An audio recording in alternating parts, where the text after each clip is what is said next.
शरीर यात्रा पीछे न प्रसिद्धयेत अकर्मणः, कर्म किए बिना तो तेरी शरीर की यात्रा भी नहीं चलेगी, क्योंकि अभी तो तुझे शरीर तो चाहिए कम से कम। मोक्ष प्राप्त करने वाले को भी शरीर तो चाहिए ना, शरीर के बिना कैसे साधन करेगा। तो जब कर्म नहीं करेगा तो शरीर यात्रा भी नहीं चलेगी, तो कर्म तो करना ही है। आगे बता रही हैं, श्लोक बोलिए।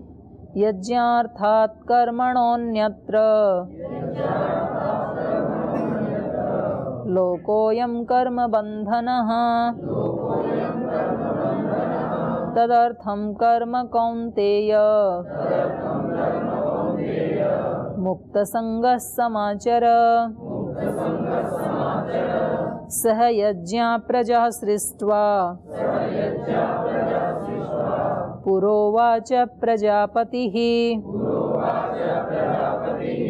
अनेन प्रस्विष्यध्वमेष वो अस्तु इष्टकामधुक् देवान् भावयतानेन ते देवा भावयन्तु वः परस्परं भावयन्तः श्रेयः परम् अवाप्स्यथः। इष्टान् भोगान् हि वो देवा दास्यन्ते यज्ञभाविताः तैर्दत्तान् प्रदायैभ्यो यो भुङ्क्तेस्तेन एव सः यज्ञशिष्टाशिनः सन्तो मुच्यन्ते सर्वकिल्बिषैः भुज्यते हि तु अघं पापा ये पचन्त्यात्मकारणात्। यज्ञार्थात् कर्मणो अन्यत्र लोको अयम कर्म बंधन। और फिर से पुष्ट कर रहे हैं उसी भाव को। अर्जुन, यज्ञ की भावना से अन्यत्र जो कर्म किए जाते हैं उससे तो ये लोक उन कर्म के बंधन में बंध जाता है। माने जो भी कर्म किए जा रहे हैं वो कर्म कैसे होने चाहिए? यज्ञार्थात, यज्ञ की भावना से। यज्ञ जब हम करते हैं तो कैसे करते हैं? विश्वानि देव सवितर बोलते हैं तो हर मंत्र के बाद क्या बोलते हैं? स्वाहा। और स्वाहा के बाद क्या बोलते हैं? इदन्न मम। ये यज्ञ की आत्मा है। इदम अग्नये स्वाहा इदम अग्नये इदन्न मम।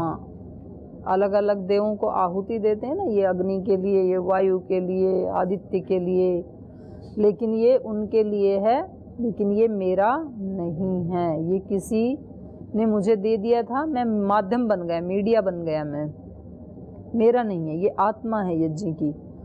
तो उसमें भावना क्या होती है? दूसरों की खुशी के लिए।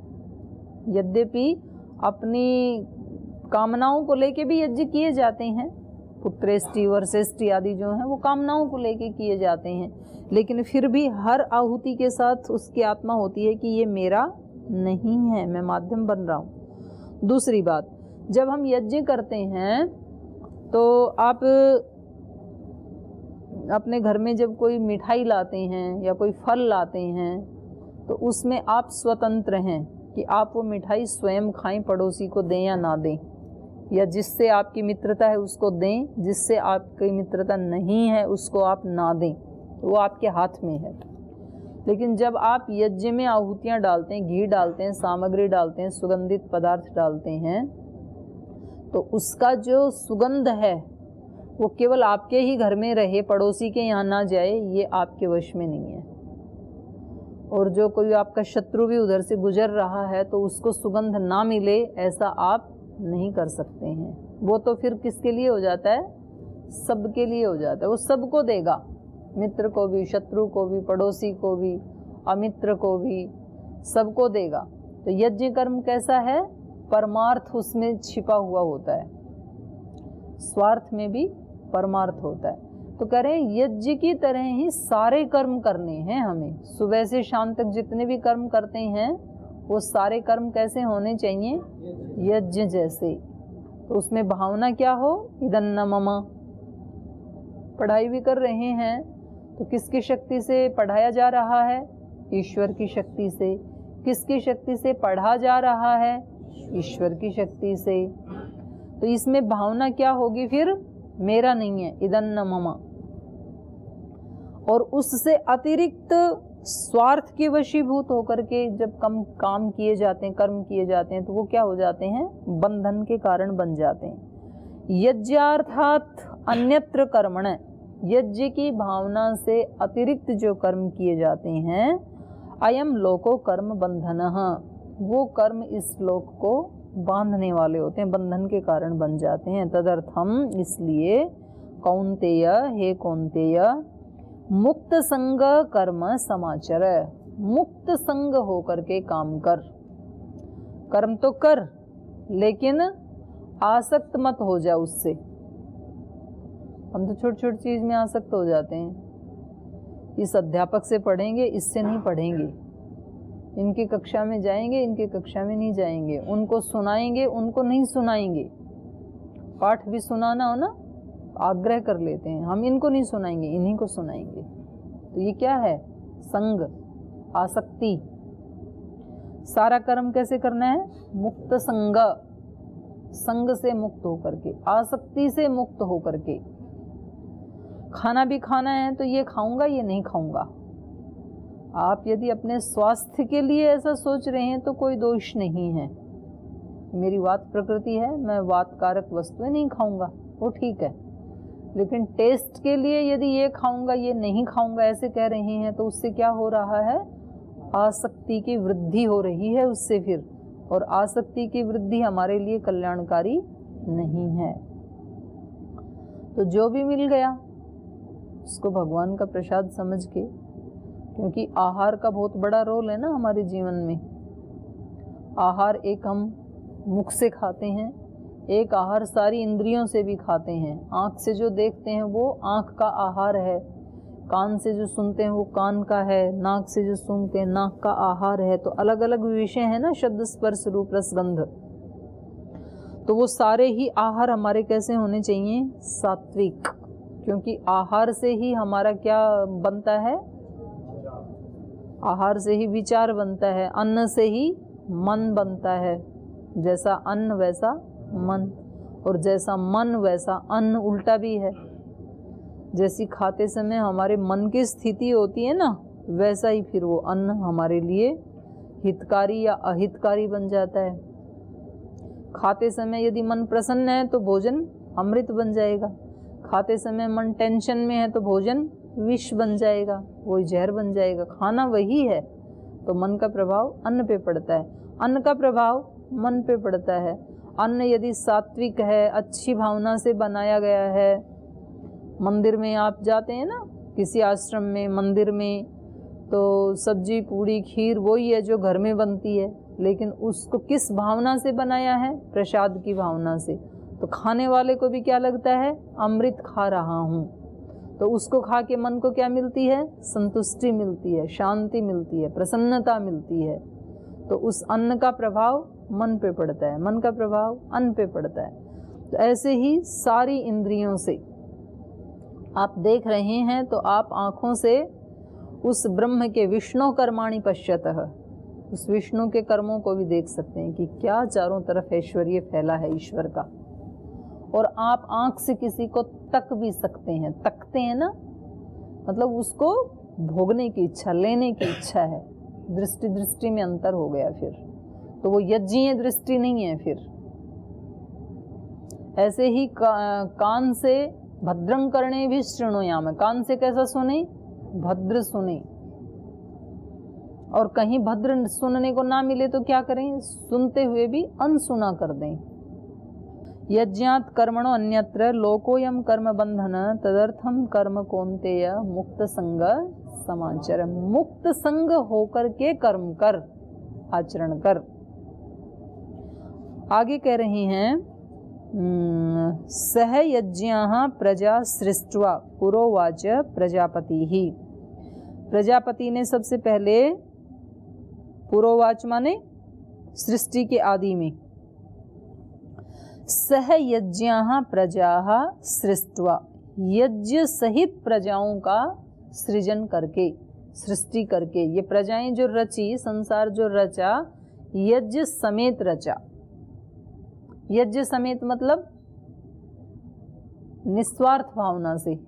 यज्ञ किसका प्रतीक है? निस्वार्थता का, मुक्त अनासक्ति का, अनासक्ति का प्रतीक है। तो सृष्टि की रचना के प्रारंभ में भी यज्ञ की भावना के सहित ही प्रजाओं की उत्पत्ति की प्रजापति ने। सह यज्ञाः प्रजा सृष्ट्वा पुरोवाच प्रजापति ही अनेन प्रसविष्यध्वम् एषः। अनेन माने यज्ञेन, इस यज्ञ के द्वारा, प्रसविष्यध्वम् तुम बढ़ना, मैंने यज्ञ के साथ ही तुम्हें उत्पन्न किया है और तुम यज्ञ के साथ ही आगे बढ़ना। यज्ञ मतलब करते रहना, यज्ञ को तोड़ना नहीं है। अनेन प्रसविष्यध्वम् एष वो अस्ति इष्ट कामधुक्। तो ऐसे करते हुए ये यज्ञ तुम्हारे लिए क्या हो जाएगा? कामधुक्। कामधुक् माने कामनाओं को पूरा करने वाला। आप यदि यज्ञ का इस सर्कल को नहीं तोड़ेंगे तो ये यज्ञ भी आपकी कामनाओं को पूरा करने वाला हो जाएगा। यज्ञ का मतलब क्या है? ये सारी सृष्टि यज्ञ कर रही है, ऐसे उपनिषदों में आता है। ये भी बताएंगे अभी शायद अगले ही मंत्र में, हाँ उससे अगले में बता रहे हैं, तो चलो वहीं करते हैं चर्चा इसकी फिर। तो ये कह रहे हैं कि मैंने यज्ञ सहित सारी प्रजाओं को बनाया था, सृष्टि को रचा था, और अभी तुम भी उस यज्ञ के द्वारा ही आगे बढ़ना। प्रसविष्यध्वम् वृद्धि को प्राप्त होना। एषः यह यज्ञ वह तुम लोगों को, तुम्हारे लिए इष्ट कामधुक् अस्तु, तुम्हारी कामनाओं को पूर्ण करने वाला होवे। यज्ञ में क्या होता है? देवान भावयत अनेन ते देवा भावयन्तु वह। अनेन, अनेन माने यज्ञेन, इस यज्ञ के द्वारा, अनेन देवान भावयतः, देवों को बढ़ाओ। अग्निदेव को कैसे बढ़ाएंगे? जब उसमें आहुति देंगे। और ऐसे ही वायु को शुद्ध कैसे करेंगे? जब उसमें सुगंध फैलाएंगे। तो एक तरह से हम देवों को बढ़ा रहे हैं ना, और फिर देव हमें बढ़ाते हैं। आप लोक में आप जिसका सम्मान बढ़ाते हैं वो आपका सम्मान बढ़ाता है। आप जिसका सम्मान नहीं बढ़ाते हैं, अपमान करते हैं, वो फिर आपका अपमान करता है। तो ये एक सामान्य नियम चलता है ना लोक में। तो आप देवों को बढ़ाएंगे तो वो देव आपको बढ़ाएंगे। जिसके घर में यज्ञ, धर्म, सत्य और जीवन मूल्य, मर्यादाएं बढ़ती हैं, तो वो सारे धर्म मिलकर के फिर उस परिवार को बढ़ाते हैं। और जो इनको नहीं बढ़ाते हैं यज्ञ आदि को, तो यज्ञ आदि देव उनको नहीं बढ़ाते हैं फिर। तो इसलिए क्या कहा? अनेन देवान भावयत, इस यज्ञ के द्वारा आप देवों को बढ़ाओ। ते देवा वह भावयन्तु, और फिर वो देव आपको बढ़ाएं। आप देवों को बढ़ाओ, देव आपको बढ़ाएं। क्योंकि देव तो कैसे होते हैं? देने वाले होते हैं। आप उनको थोड़ा दोगे तो वो आपको बदले में बहुत सारा दे जाएंगे। आपने थोड़ा रोक लिया तो बहुत सारे से वंचित रह जाएंगे आप। देवान भावयत अनेन ते देवा भावयन्तु वह परस्परम भावयन्तः। तो इस प्रकार परस्पर एक दूसरे को बढ़ाते हुए परम श्रेयः अवाप्स्यथः, परम श्रेष्ठता को, श्रेयः परम, परम श्रेष्ठता को, परम कल्याण को आप अवाप्स्यथः प्राप्त हो जाओगे। तो ये देवों को हम बढ़ाते हैं, फिर देव हमें बढ़ाते हैं। इसका सर्कल फिर ये आगे आएगा 14-15 नंबर श्लोक में आ रहा है। इष्टान भोगान ही वो देवा दास्यन्ते यज्ञ भाविताः तैः दत्तान प्रदाय एभ्यः यो भुंक्ते स्तेन एव सः। इष्टान भोगान ही वो देवा दास्यन्ते, यज्ञ भाविताः, यज्ञ से बढ़ाए हुए जो देव हैं वो हमें क्या देते हैं? इष्ट भोग देते हैं। जो हम चाहते हैं देव हमें देते हैं। जब हम देवों का आज्ञा पालन करते हैं, उनके अनुसार अपने जीवन का आचरण करते हैं, तो वो देव भी फिर जो हम चाहते हैं वो हमें देते हैं, दैवी शक्तियाँ भी। स्थान भोगान ही वो देवा दास्यन्ते यज्ञ भाविताः, यज्ञ को जो बढ़ाते हैं उनको ये देव इष्ट भोगान ही दास्यन्ते, इष्ट भोगों को देते हैं। तैहि दत्तान प्रदाय एभ्यः यो भुंक्ते, और उनके द्वारा दिए हुए को जो ये व्यक्ति अपने लिए ही भोग कर लेता है। तैहि दत्तान, उनके द्वारा दिए हुए को, माने उनसे लेकर के, उन देवों के द्वारा दिए हुए जो भोग हैं उनको लेकर के अप्रदाय एभ्यः, नहीं देता है इनके लिए माने देवों के लिए, फिर वापस नहीं देता है। एक बार देवों से ले लिया फिर उनको वापस नहीं देता है। अप्रदाय एभ्यः, जो देवों को नहीं देता है, और यो भुंक्ते, जो स्वयं ही भोग करता है, स्वयं ही खाता है, तो वो उसको क्या कहा? स स्तेन एव, वह तो चोर है। भाई किसी से मिला था आपको तो वो आपका थोड़े ही है।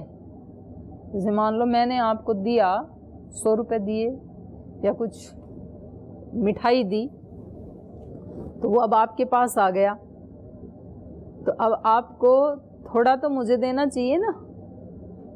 आप पूरा का पूरा खा जाएं तो ये क्या हो गई? चोरी है ना ये तो। आपको दिया इसलिए था कि भाई आप भी थोड़ा खा लेना और थोड़ा देवता को भी चढ़ा देना, दूसरों को प्रसाद भी बांट देना, और सारा हम खा गए, प्रसाद बांटा ही नहीं, तो ये क्या है? चोरी है ये। तो सब ईश्वर का दिया हुआ है हमारे पास, और हम ईश्वर के लिए कुछ भी वापस देते नहीं हैं, तो फिर ये इसके लिए केवलाघो भवति केवलादि जो आता है ना, वो ही है ये। तो खाना कैसे चाहिए? यज्ञ शिष्टाशिनः संत मुच्यन्ते सर्व किल विषयी।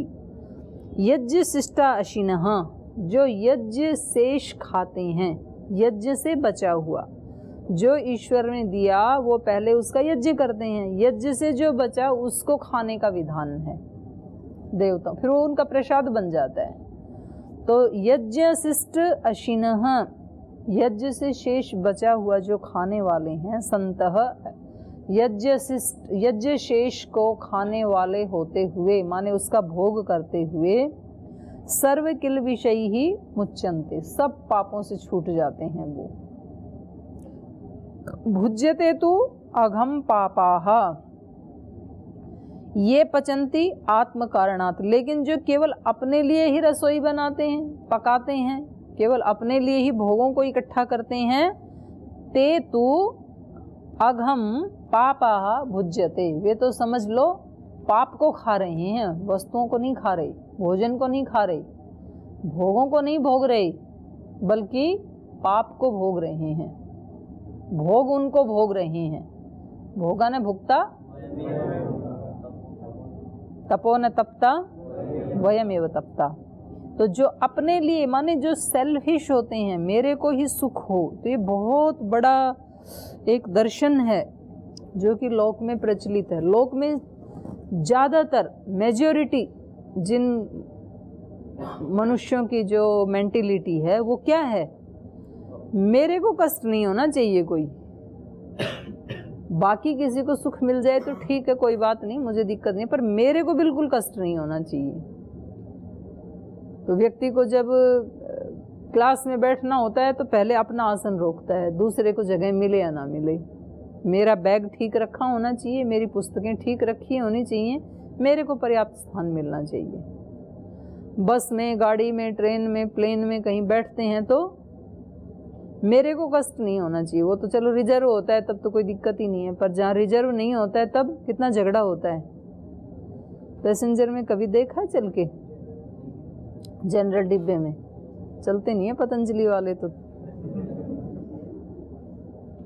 वो कोई व्यक्ति आकर के वो इतना चौड़ा सा होके बैठ जाएगा, फिर वो दूसरा आएगा, वो बोलेगा कि बुक करवा रखी है क्या, उधर हट, मेरा भी हिस्सा है इसमें। फिर वो तीसरा आएगा, वो उसको बोलेगा तेरे पिता की ट्रेन है क्या, मेरे को भी बैठने दे। फिर वो बोलेगा कि बैठने के लिए है, ऐसे थोड़े फैल कर बैठने के लिए है ये जगह। फिर वो कोई लेट जाता है तो उसको चौथा व्यक्ति आके उठा देता है, भले ही उसके सिर दर्द हो, बीमार हो, कुछ भी हो, बोले ये लेटने के लिए थोड़ी है, खड़ा हो यहाँ से। तो ये जो व्यक्ति मेरे को सुख हो, केवल मेरी इच्छा पूर्ण होनी चाहिए, बाकी तो फिर चाहे किसी को कितना भी कष्ट क्यों ना हो। तो जिसके हाथ में पावर आती है वो क्या करता है, मेरी मन मर्जी के अनुसार होना चाहिए। और वो पावर चाहे घर में आ जाती है, चाहे समाज में आ जाती है, संगठन में आ जाती है, संस्थान में आ जाती है, जहाँ भी आ जाती है व्यक्ति के पास, तो वो उसके अंडर में जो भी काम करते हैं, सेवा करते हैं, उनसे क्या अपेक्षा होती है, जैसा मैं चाहूँ वैसा सबको करना है। मेरे को इच्छा होती है 4 बजे उठने की, तो सब 4 बजे उठने चाहिए। और मेरे को किसी दिन इच्छा होती है 6 बजे उठने की, तो सब 6 बजे उठने चाहिए। मेरे को जैसी इच्छा होती है वैसा सब करें। मेरे को जो खाने की इच्छा होती है वो सब खाएं। तो ये एक मेंटेलिटी होती है। समाज में झगड़े इसीलिए तो होते हैं घरों में, और क्यों होते हैं। जैसा एक व्यक्ति चाहता है तो वो सारे परिवार को फिर वैसा ही करवाना चाहता है। अब परिवार वालों के अलग अलग संस्कार हैं अपने सबके, फिर वो झगड़ा होता है। वो कहता है हम ऐसा नहीं खाएंगे, हम ऐसा नहीं करेंगे, आपको करना है तो आप करो, फिर झगड़ा होता है। तो ये जो केवल अपने सुख के लिए सोचने वाले हैं, ये पचंती आत्म कारणात्, जो केवल अपने लिए ही पकाते हैं, माने केवल अपने आप को जो खुशियां देना चाहते हैं, बाकी दुनिया जाए भाड़ में, और मेरी उसमें कोई कमी नहीं आनी चाहिए। तो वो क्या कर रहे हैं, एक तरह से पाप को ही बढ़ा रहे हैं, पाप को ही खा रहे हैं। भावना क्या होनी चाहिए, यज्ञशेष, पहले देवता को चढ़ा के फिर जो बचा है उसको हम सब प्रसाद समझ के खाएंगे, भगवान का दिया हुआ प्रसाद। सोच के भी कैसा लगता है, देवता को दे करके जो बचा है उसको प्रसाद रूप में मुझे खाना है। ये भावना हमारे अंदर कैसी एनर्जी को उत्पन्न कर रही है, पॉजिटिव, सात्विक शक्ति को उत्पन्न कर रही है। और जब हम ये सोचते हैं कि भाई दूसरों के लिए बचे या ना बचे, मैं तो अपना पूरा कर लूं, और जो मुझे अच्छा लगता है वो ही रोज बना करे, तो ये भावना हमारे अंदर कैसी एनर्जी को उत्पन्न कर रही है, नेगेटिव को कर रही है। ये मतलब हमारे लिए सुखदायी नहीं होता है। भले ही हम ऐसा कर भी लें तो भी सुख शांति तो नहीं मिलती है हमें। शांति तो तभी मिलती है जब दूसरों की पसंद का उनको खिला के फिर आप भी खाए यज्ञशेष।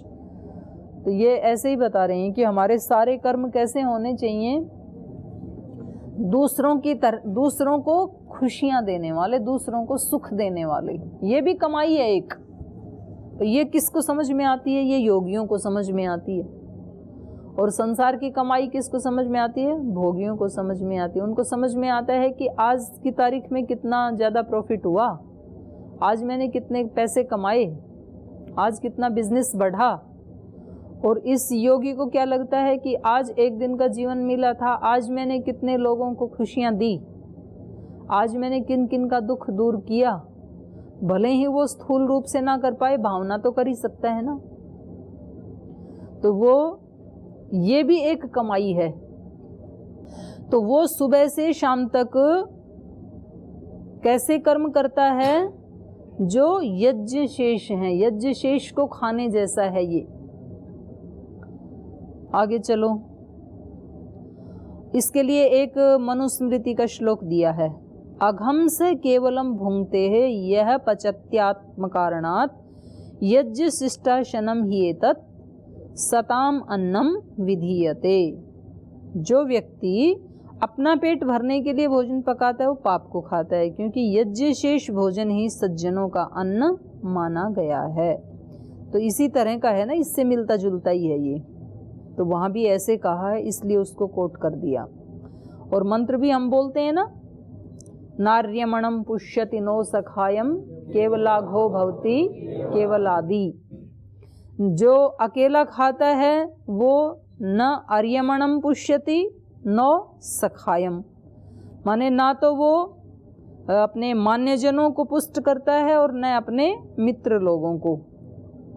अर्यमन तो स्वामी होता है ना, तो अपने से जो मान्य हैं, स्वामी हैं, बड़े हैं, उनको भी वो पुष्ट नहीं करता है, और न सखायम न छोटों को पुष्ट करता है। जो अकेला अकेला खाता है, जो भावना भी कैसी है, जैसे घर में माँ पकाती है तो उसकी भावना क्या होती है, बड़ों को भी ये पुष्टि देने वाला हो, संतोष देने वाला हो, बच्चों को भी देने वाला हो, और फिर जो बचा वो खुद खाती है। घर के बड़ों को खिलाती है, बच्चों को खिलाती है, फिर बचता है तो खुद खाती है, इसलिए वो माँ कहलाती है। और बढ़िया बढ़िया बना के पहले खुद खा ले, बोल बाद में देखा जाएगा, बच्चों के लिए बचेगा या बड़ों के लिए बचेगा तो बच जाएगा, नहीं तो नासिक। बनाया तो मैंने है ना, तो पहले मैं खा लूँ। यदि माँ जिस दिन ऐसा करने लगे तो बाकी घर वालों का क्या हाल बनेगा फिर। माँ ऐसा नहीं करती, ऐसे साधक नहीं करता है। साधक का माँ जैसे ही हृदय होता है। तो अब इसका ये सर्कल बता रहे हैं कि ये कैसे होता है। ये कह रहे हैं अन्नाद भवन्ति भूतानि, ये बोला नहीं ना आपने, बोल लो। अन्नाद भवन्ति भूतानि पर्जन्यादन्न संभवः यज्ञात् भवति पर्जन्य यज्ञ कर्म समुद्भवः कर्म ब्रह्मोद्भवं विद्धि ब्रह्माक्षर समुद्भवं तस्मात् सर्वगतं ब्रह्म नित्यं यज्ञे प्रतिष्ठितम्। अन्नाद भवति भूतानि, ये सब प्राणी जन जो हैं ये किससे बनते हैं, अन्न से।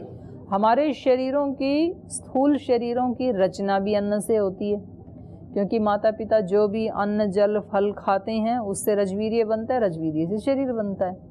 और फिर शरीर उत्पन्न होने के बाद भी पुष्ट किससे होता है, अन्न से ही होता है। तो अन्नाद भवति भूतानि, सभी प्राणी अन्न से ही उत्पन्न होते हैं। पर्जन्यात अन्न संभव है, और अन्न किससे उत्पन्न होता है, पर्जन्य से, बादल से। बारिश होगी तब तो अन्न पैदा होंगे, बारिश नहीं होगी तो अन्न पैदा नहीं होंगे। और बारिश किससे होती है, पर्जन्य किससे होता है, यज्ञात भवति पर्जन्य, बादल यज्ञ से होते हैं। जब यज्ञ करते हैं तो आकाश में बादल आ जाते हैं, तो यज्ञ से पर्जन्य होते हैं।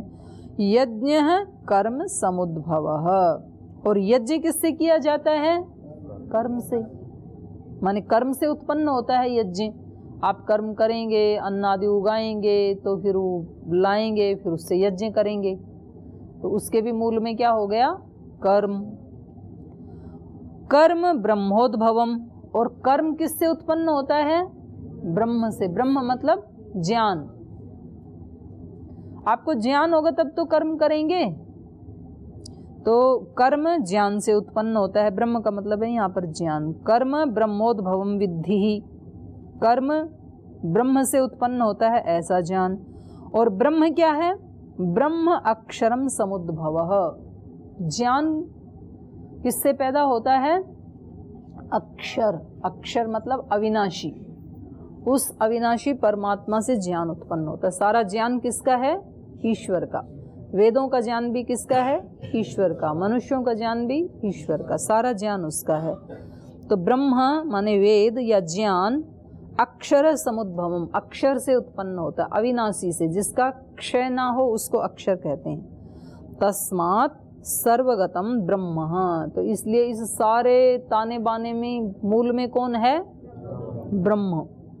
तस्मात् सर्वगतम ब्रह्म, ब्रह्म ही सर्वगत है, ज्ञान ही सर्वगत है। नित्यम यज्ञे प्रतिष्ठितम, और वो ज्ञान, वो ब्रह्म सदा ब्रह्म उसमें यज्ञ में प्रतिष्ठित रहता है। तो इसको खोल के फिर कल बताएंगे, अभी समय हो गया, विराम देते हैं पाठ।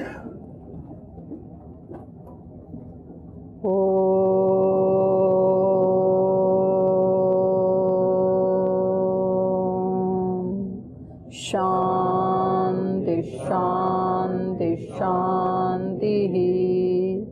श्री गुरुभ्यो नमः।